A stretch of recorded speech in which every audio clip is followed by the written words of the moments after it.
Hi there, and welcome to Gimme 2. My name is Mark, and in this video we're going to discuss voodoo in just 2 minutes. For the purposes of this video, the 2 minutes will discuss the details and the practices of Haitian voodoo, which has developed a bit of a reputation within pop culture, and that is timestamped in the description.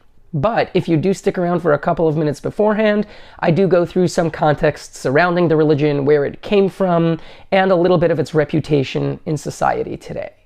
Haitian voodoo is in contrast to its West African predecessor that has developed over hundreds or even thousands of years and incorporates new practices and deities even today. The religion derives its name from the West African word Vodun, which means spirit, and is estimated to have over 30 million practitioners. This West African Vodun was one of many traditional African religions that were very commonly spread across the continent in pre-colonial Africa. These traditional African religions are orally passed down, typically center around humanity's connection with nature, and often consist of a hierarchy, including one or a few supreme gods, Mawu in Vodun, spirits that connect humanity with those gods, or God, and humanity. Humans connect with these spirits through sacrifices, dances, and music, which differentiates from group to group even within the same religion, given its oral rather than written traditions. Throughout the Atlantic slave trade in the 16th to 19th century, decrees like King Louis XIV's Code Noir forced New World slaves, who traditionally practiced these religions, to convert to Catholicism.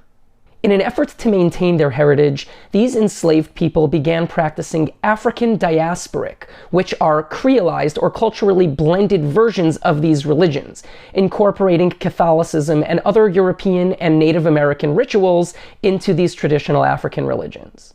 Haitian voodoo, one of these religions, saw its popularity spread around the Caribbean following the Haitian Revolution in 1804.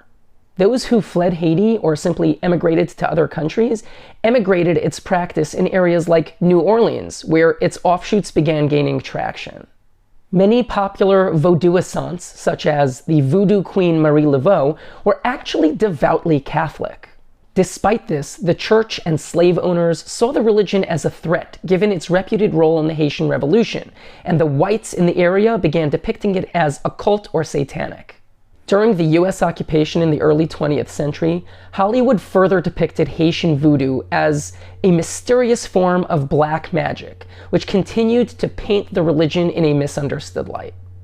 Rituals that include spirit possessions, sacrifices, and claims of voodoo zombies, which are probably a result of hallucinogens, didn't do much to quell this reputation and were used to justify derogatory racial sentiments. Even the most popular depiction of the religion in society, being voodoo dolls, have many misconceptions. These dolls are likely a combination of a number of things, including protective dolls used in Vodun in Benin called Boccio, dolls meant to represent someone's spirit or being in European witchcraft called poppets, which is where the pins come from, and dolls that were used in voodoo meant to represent a stand-in for somebody who is the recipient of a harmful spell. In truth, despite all of this reputation, the religion promotes harmony with nature and connecting with spirits to improve lives, and understanding their practices can hopefully dispel some of these misconceptions. Now, there certainly are bad players within the religion that use spirits to harm others, but that's more a product of the individuals rather than the religion. Now that we've spoken about some of the context surrounding voodoo and some of the history behind where it comes from, let's get to the actual practice of the religion in the 2 minutes. So let's get the clock started now. Haitian voodooisants believe that there is one supreme god called Bondia, and that the objective of life is to live in natural harmony within the world that he created. To do this, practitioners connect with spirits called Loa to get guidance and good fortune. There are many Loa who are divided into nations, Petwo and Rada being the most prominent, and can represent deities, significant historical figures, and even deceased relatives.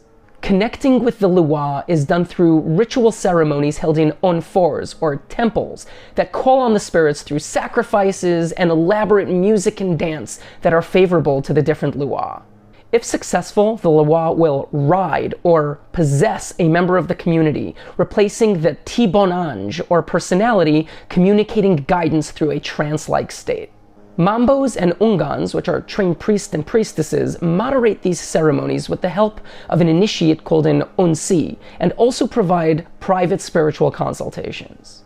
Other unordained spirit communicators called Bocor or Caplata, male or female, who have self-mastered this art also do exist. They are often consulted for less official requests and might venture into some of voodoo's unspoken practices. Voodoo's natural harmony also includes infusing spirits into mundane objects, creating fetishes or gree-gree. These are generally used for luck, healing, protection, etc. But they can include the infusion of the frowned-upon harmful spirits, usually by a Bocor.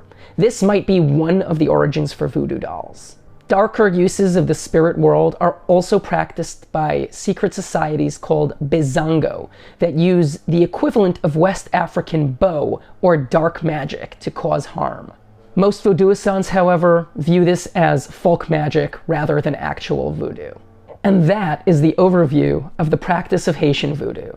I hope you enjoyed that video. I had a lot of fun researching it, and I know there's a lot of information with voodoo.